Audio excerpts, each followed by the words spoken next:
All right, welcome back to Lindroth Hockey Podcast. We're in partnership with the Black and Gold Hockey Productions LLC. You're here today with co-host father and son duo Andrew Jim Lindroth. Dad, how you doing today? Doing great, Andrew. We got another guest from the EIHL today, and we just had one. About a week or two ago? We had on Harry Ferguson of the Glasgow clan, and today we're going to our first player to Guildford. Yes, so we're excited to have with us today Tristan Frei. So Tristan played competitive junior hockey in the SJHL for the Melfort Mustangs from 2013 till 2016, while also serving as the team captain his final year with the team. Tristan then committed to the University of Regina and played for the team from 2016 to 2020, again serving as team captain during his junior and senior year. After graduating from university, Tristan then went to stand pat for a year during the pandemic until he could make his way over to the EIHL and sign his first pro contract with the Guildford Flames, and is currently playing his second season with the team as of this moment. So without further ado, please welcome our guest today, Tristan Frei. How you doing today, man? I'm doing really good. You guys? Yeah, not too bad. Awesome. All right, I'll go with the first question, Andrew. So Tristan, talk to us a little bit about junior hockey. I think it was in Saskatchewan you played junior hockey. And how did that help with your transition into your collegiate career? And we're hearing a lot about the SJHL now too, as well as the AJHL. So talk a little bit. Yeah, so the SJHL is the Saskatchewan Junior Hockey League, and I played on the Regina Pack Canadians midget AAA in my hometown, and then from there I went to the Melfort Mustangs, and my first year we were fairly good. We snuck into playoffs, and I think we won 2 games and got lost out in the first round. My second year, we actually won the whole league. We got first. We won the, I guess you'd call it, President's Trophy, which was the first time for the organization. We got to go to the RBC Cup, which is the Canadian National Championship. We got to play against some really good players. And then my third year, I was the captain of that team. We actually won back-to-back championships, which is obviously an amazing way to end your junior hockey career. And then we went to the Western Canada Cup, and again, we got to play against some amazing players, like Cale McCarr was there that year, and he's a really good player that I was able to play against. So for my development purposes, I couldn't have been happier with the road I took. When you're in Saskatchewan, you kind of have 2 avenues to go through. It's either the Western Hockey League or the Saskatchewan Junior Hockey League, or just Junior A in general. And for me, I really enjoyed school. So I had a path of going NCAA, and I had 2 really good years of junior hockey, and I had some decent looks at Division I, and I was talking to, I think, about 4 or 5 teams.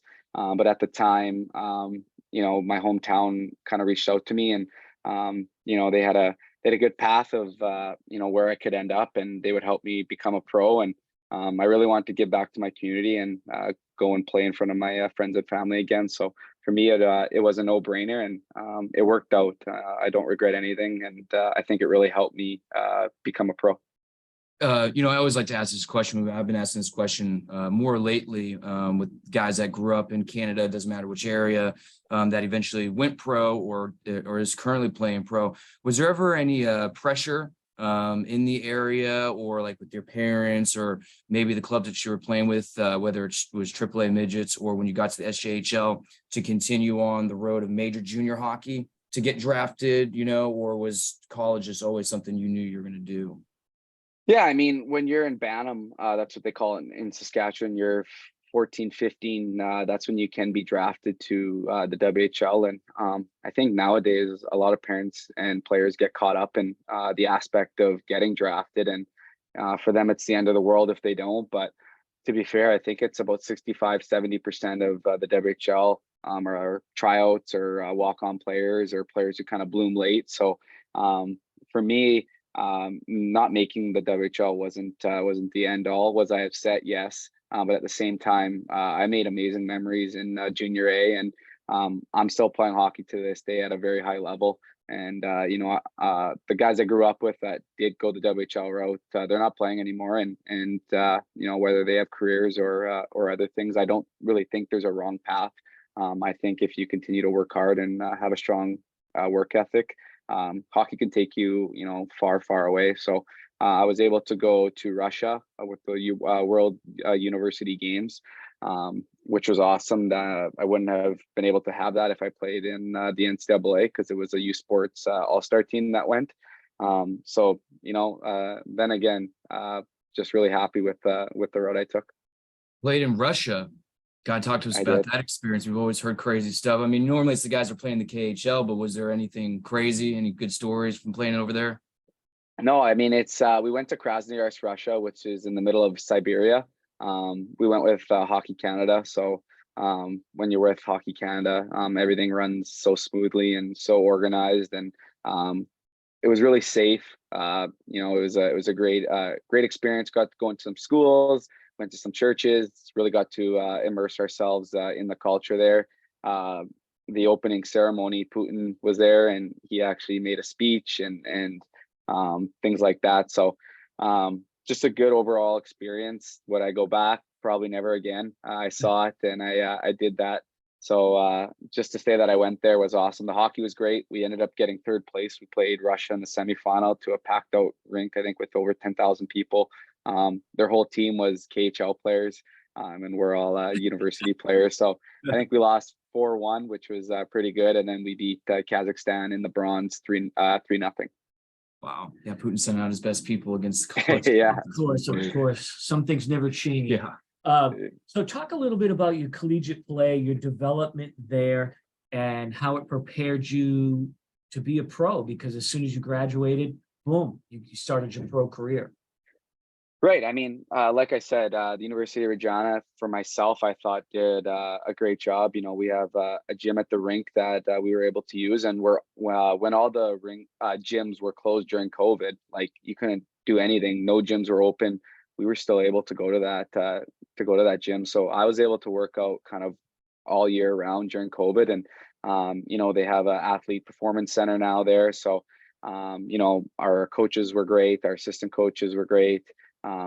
For me, I think it's all about what you put in is what you're going to get out. And, some guys go to college and they do the school thing and, they just kind of go on the ice and kind of go through the motions. But I think you have to be pretty determined your first year university that, I'm not maybe going to go pro, but I am going to go pro, and have that mindset for 5 years. And then that will definitely set yourself up to going pro. So COVID hits, and what's your sort of COVID story? How did that impact you at that time? Right. So we were going to play, Canada West was going to play, I think, a 16-game season from January till late March. So we were going to practice October, November, December, and then start up in January. So we were practicing for those 3 months. And then Christmas kind of came around, and the cases were still really high in Western Canada. And they came out with a statement saying, we're not going to play this year. So that was really tough to hear, especially being my last year and not really having a senior game or, being able to say goodbye properly. But that being said, I had a really good opportunity to come here the following September, which I'm really grateful for. So you were captain for your final year in the SJHL, and then you were captain for two years with the University of Regina. So was there a difference in maybe the responsibilities or the accountability you had to have as a captain? Because we like to ask as the most non-generic ways possible, what is it like? What are your responsibilities as a captain? Because I'm sure it's a lot more work than what most people would think. Right. I mean, for me, the biggest difference was when I was in junior, I was I was a 20-year-old captain. So I was helping the younger guys, but I was actually named captain my third year with the Cougars, which means there was two age divisions older than me, right? So talking to those guys that are 24 when I'm only 22 or 21, I really had to take a different approach to them, just based on that age difference. And you don't want to offend them, telling them what to do or kind of bossing them around, which by no means I would do that. But I think that for myself was the biggest thing, was not being the oldest guy in the team. Being a captain was being a more of a younger leader. So just taking different approaches, speaking maybe to the older guys or speaking to the younger guys. But for me, I'm all about inclusiveness and making sure everyone in the dressing room feels safe and welcomed. And definitely leading on the ice is one of my biggest assets. So you go right out of college, you sign your first pro deal, and it is with Guildford Flames over there in the British Elite UK League. Talk to us about how that happened. And off air, we told you that our typical North American stories we hear is, they play some AHL, even some NHL, a lot of East Coast, and then they head over across the pond. But you do it right out of college. So what was the connection? How did you get sent, a contract all the way over from UK? And why not North America?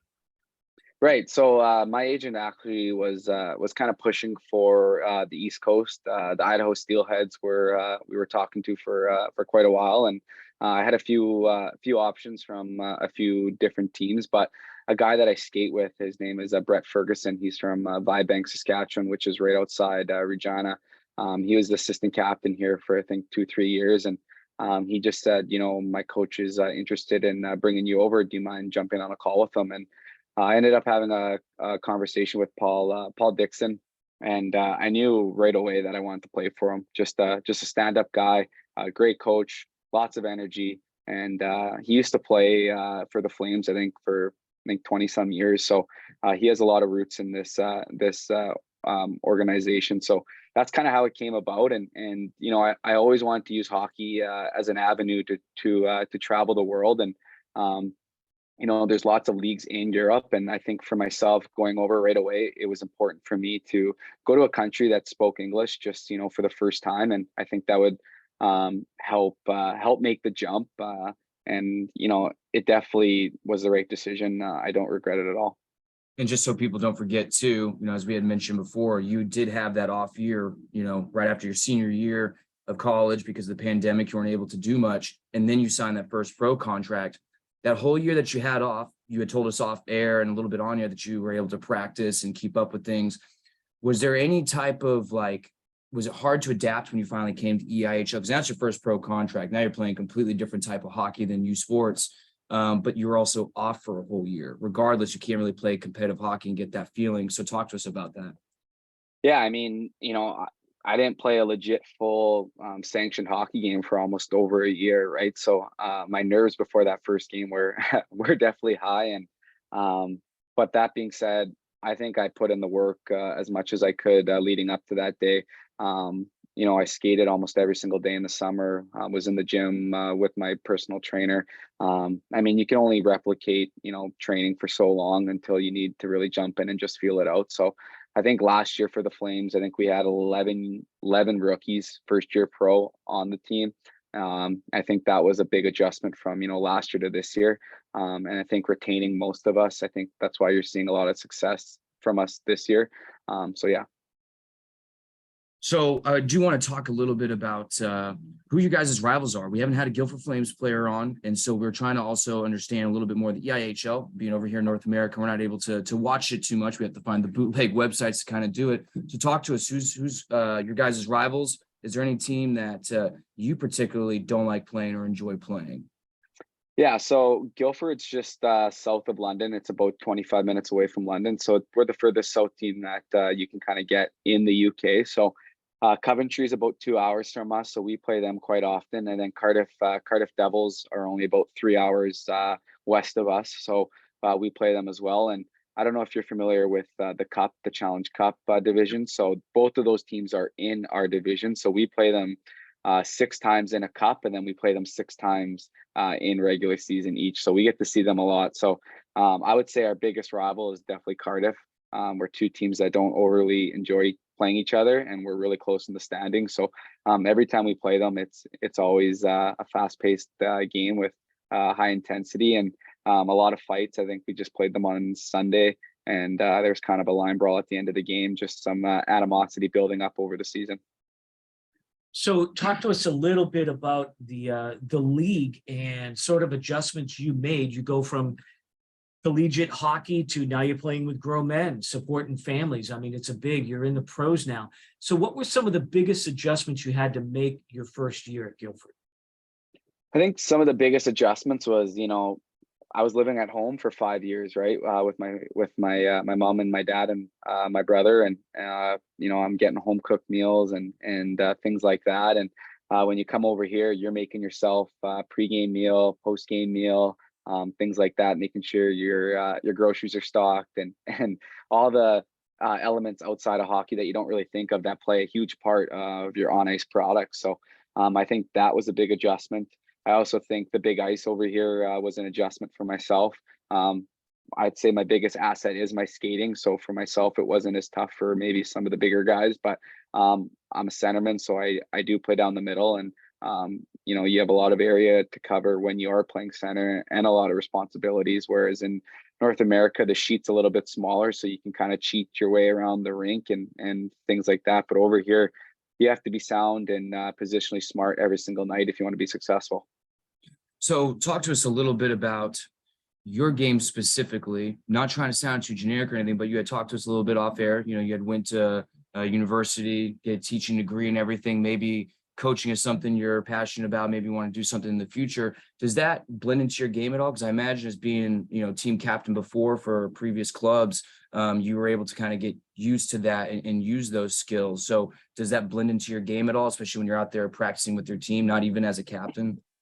Right. I mean, I think my biggest asset of my game is my skating, but also my energy. I'm not afraid to hit. I'm not afraid to go to the dirty areas, stand in front of the net, throw the body around. And I think when I went to Russia, I had a coach of Kevin Hamlin. He was the Windsor coach at the time. He sat me down and he said, "I'm going to put you on the energy line." He actually called it. And he said, "You're going to start games. You're going to start every period. You're going to start after we score a goal, and you're going to start after we get scored on." And I think that kind of really stuck with me and kind of what kind of hockey game that I can bring to a team. And do you think that that's missing a lot in today's NHL teams? Because you see like Tampa loading up with those type of third, fourth line grinder guys that can also play and score. Don't you think that that's kind of missing from a lot of teams in the NHL now that we have this new era NHL? I do. I mean, I think the game is getting super fast and super skilled. What we're seeing that guys can do with the puck is, things we haven't seen ever.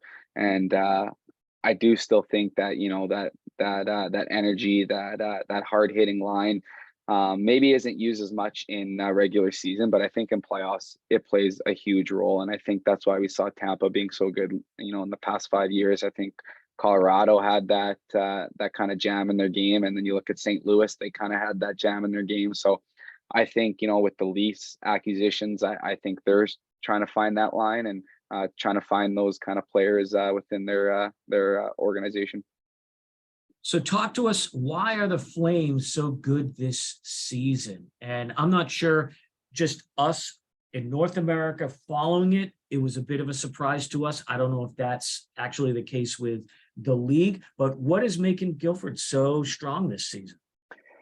Well, first and foremost, I think, Paul, when he recruits hard, and he goes after fast, hardworking players. But more importantly, he goes after good people. And I think if you have a good dressing room full of good people, that eliminates a lot of stress within a season, as we know that, peaks and valleys. But that being said, I think we brought back over half the team from last year, and we were young. We were eager to learn, and I think we're starting to see those results come into this year. And like I said, we're just gelling. Everyone gets together off the ice. Our practices are always high paced, communications there. And I just think that we really want to play for each other this year. And I think that's why we're seeing a lot of the results we're actually getting. We've heard mixed reviews on the UK-born players and the imports from all over the world of sometimes ruffling each other's feathers at times, other times not. What's been your experience with the Flames as far as the native-born players to the imports? Right. I mean, I've been very fortunate enough to play with awesome UK-born players. We have two guys on our team that play on the national team. So we have Ben O'Connor. He's a defenseman. He plays on our power play. He's kind of the quarterback. He's played in some really big leagues, the KHL, the Hungarian, the Slovakian. And then Rob Lakowicz, his name is number 7. I played with him on a line last year, a little bit this year. he's been in the league for almost 16 years. So I always call him like my Joe Thornton when I first started playing in the league. So lots to learn from these guys. I mean, they've won cups here, they've won challenge cups, they've won playoff cups. So you know, they're great leaders. They've been through the ropes. So we've been very fortunate enough, and I think you know, teams fight over the really good Brit players because, you know, they are really hard to find, and when you can get them, you want to keep them because they do bring a lot of value to your team. So, off-topic question, you did just mention earlier about Toronto Maple Leafs' recent acquisitions, especially their defensive core. Do you think they're making a mistake, basically having a brand new? I mean, the other players, what was it? Draisaitl had said in an interview, looks like Toronto got a brand new team over there. Does that hurt locker room chemistry? Like if Guildford just replaced most of their defensive core, I mean, does that really affect the locker room, or is it just like you guys just move on? I mean, I would imagine it would affect you guys. You guys make a bond with these guys. Right. I mean, you know, it's pro hockey, and it's a result based business, and you know, I was actually sitting on the bench yesterday when I found out that Boston got Bertuzzi and all these other guys, and I just thought, you know, why would they do that? They're rolling so well, the morale's good. But that being said, you know, you're one injury away from you know, not having any of that, right? So I know with, I think Foligno's out, or Taylor Hall might be out, so they brought in Bertuzzi, and then once Hall's back, who knows what they're going to do. But definitely, I do think it is a fine line that you're walking on with, you know, bringing guys out, bringing them in, especially with Toronto. I think, you know, I'm a Toronto fan, so I follow them pretty closely, and they're a young group. And I think when you have a bunch of young guys that, you know, play well together, and you get rid of one, I do think it throws a wrench in their system and their morale. Awesome. Yeah. So just one of my last questions before we go into lightning round. I do want to say, what are your future plans right now? Because we did mention off air, I do want you to talk a little bit about, and I don't think I got the full name, Next Level Hockey, developing Consulting. Yeah. Consulting. So I'd like you to talk a little bit about that and just future plans. You plan on staying with Guildford? Do you know yet? Kind of give us an update. Yeah, so I run a company called Next Level Hockey Consulting. So it's a skill development here in Saskatchewan. We actually started during COVID. We actually got approved to skate when all the rinks were shut down, just due to our fact that we had lots of pro European guys, Junior A, WHL guys. So the city let us skate, and the first year I think we had 20 pros, and I think we had 20 junior players. And then since then, I think we're now at 35, 40 pros, and I think we're at almost 40 junior players. And then we also do a female development camp, which is for the female U Sport girls. And we skate twice a week with each group. And then on the Thursdays, we play 4-on-4. And then from there, teams around Saskatchewan can contract us out to come help their coaches run practices, show them, you know, proper skill development drills, things like that. So that's keeping me really busy. It's kind of a year-round thing. We plan a golf tournament, charity golf tournament that's coming up in June. All proceeds go to help dressing players of need. So that's kind of what I'm doing. I love it. I can't wait for the summer. It's for me the most exciting time of the year. I get to come back home, see all my friends, be on the ice with them, get behind the whistle with the other groups, and kind of share my knowledge of what I've learned over my hockey career. Playoffs are coming for you, coming fast. So before we talk about the league, and just for our listeners, we're actually recording this on March 3rd, but we won't be posting this for about till March 10th. So given this time frame, where do you think the league is at? Belfast is starting to pull away. Sheffield is having their typical problems starting in January, so they're falling. What do you think? Is Belfast, are they going to be the team to beat? Is Guildford going to be the team to beat? What do you think is going to happen here as we get ready for playoffs?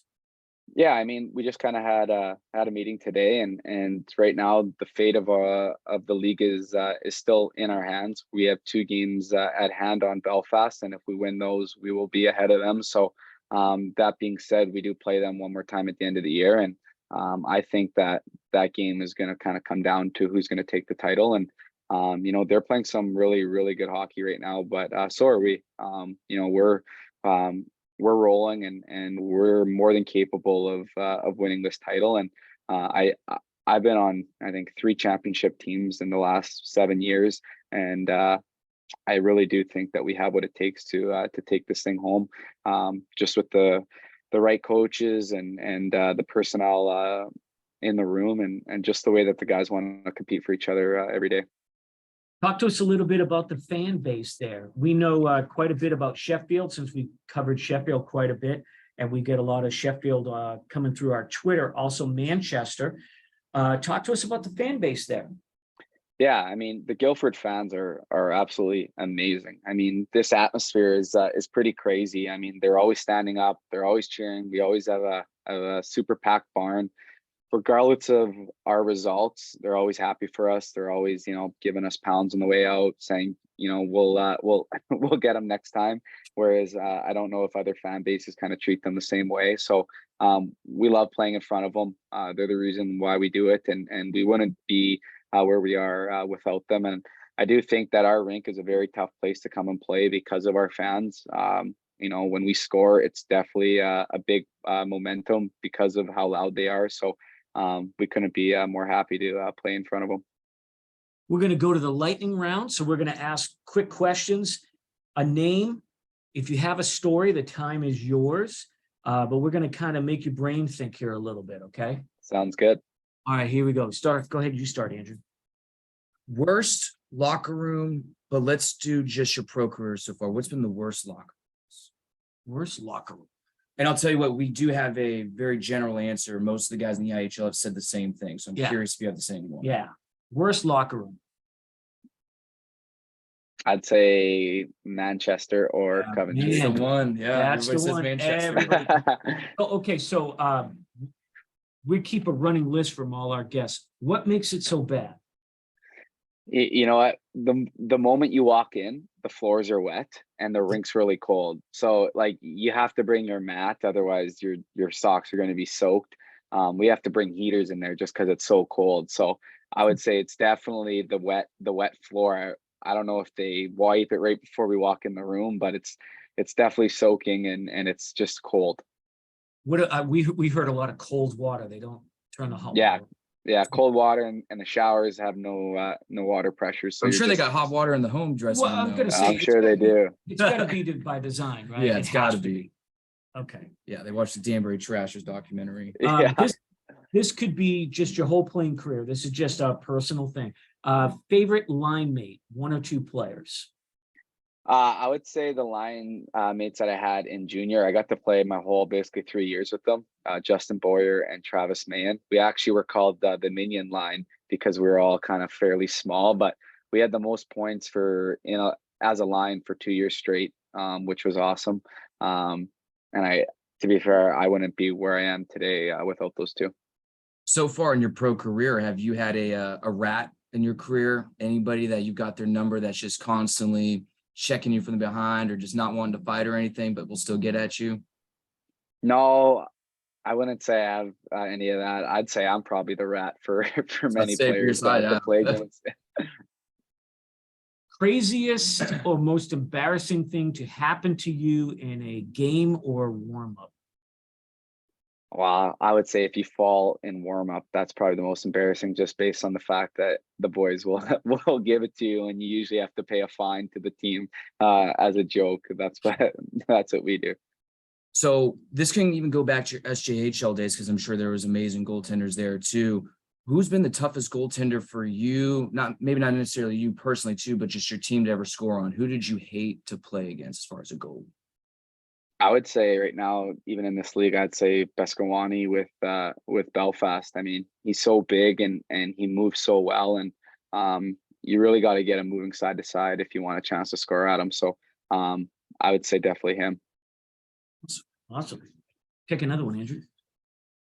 Which arena has the worst ice conditions? Yeah.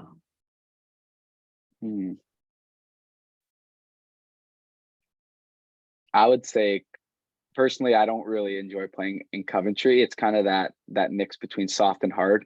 Whereas you get into a Sheffield, it's going to be soft. You get into a Nottingham, it's going to be soft. you get up north into Scotland, it's going to be hard ice.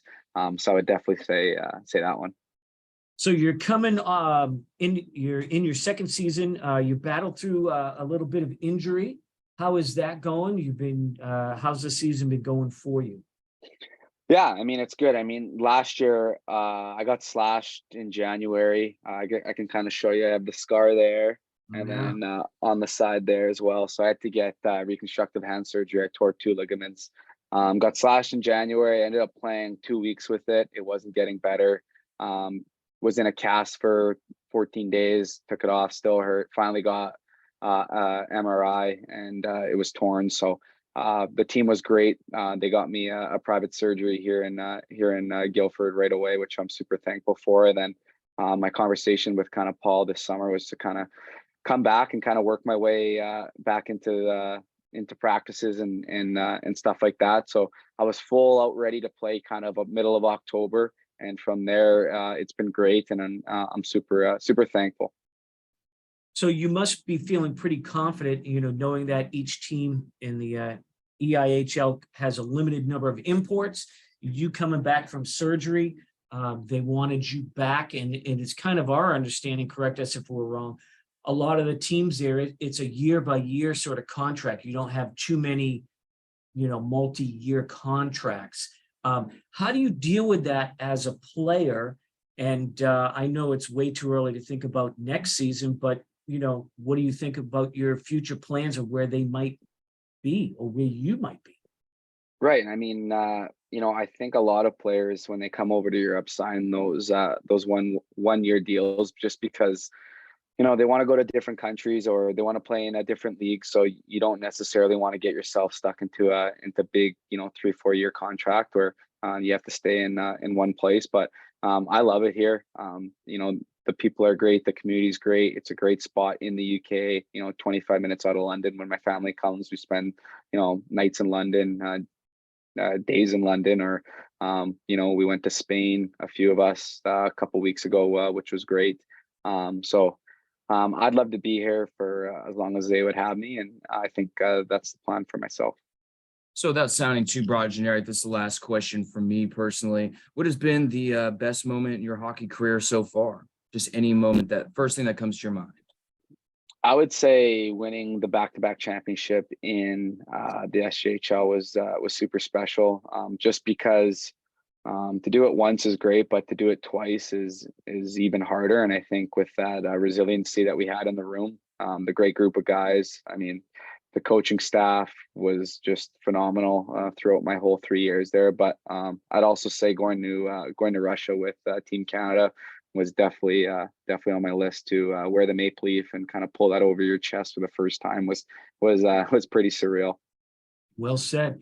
Well, we can't thank you enough for coming on the show here today. We'll say goodbye off air, but we can't thank you enough for coming on. And if not to jinx it, not trying to jinx it, Andrew, but if Guildford, we'll just say has a lot of success, we got to have you right back on, because now we've got absolutely we got a deal right here. Yeah. Well, thank you again, Tristan. Thanks, Tristan. Thank you, guys. Appreciate it. Great guy, Tristan Frei. Yeah. Good stories too. Young kid. He's only 26, 27, like my age. And, it's pretty cool that he's got the next level hockey consulting. And then he got the interview offer to go do some development coaching with Toronto. I mean, it just sounds like the guy, which is exactly what TJ Miller, by the way, did a year before him. Right. Which is great for that. But yeah, he still has a lot of hockey. I mean, he's 2-year pro here. Right. So he's got a lot of hockey to play, but it's good for him to start thinking about. It's a big future though. About the next step. But Guildford, second season, they got a lot of faith in him, obviously, because of the limitations on imports per team over there. Yep. Make sure that everybody does follow Guildford. And who knows? I mean, you never know. Sheffield's way down. They're having trouble. I think is it Cardiff that's in maybe third place. We shouldn't talk without stats in front of us. But Guildford and then Belfast. They just won the Challenge Cup, and now they're ready to win it all again. Yep. So we'll see. But we'll be cheering for Tristan as well. And we wish everybody a great rest of the day. We appreciate everybody tuning in. See you next week.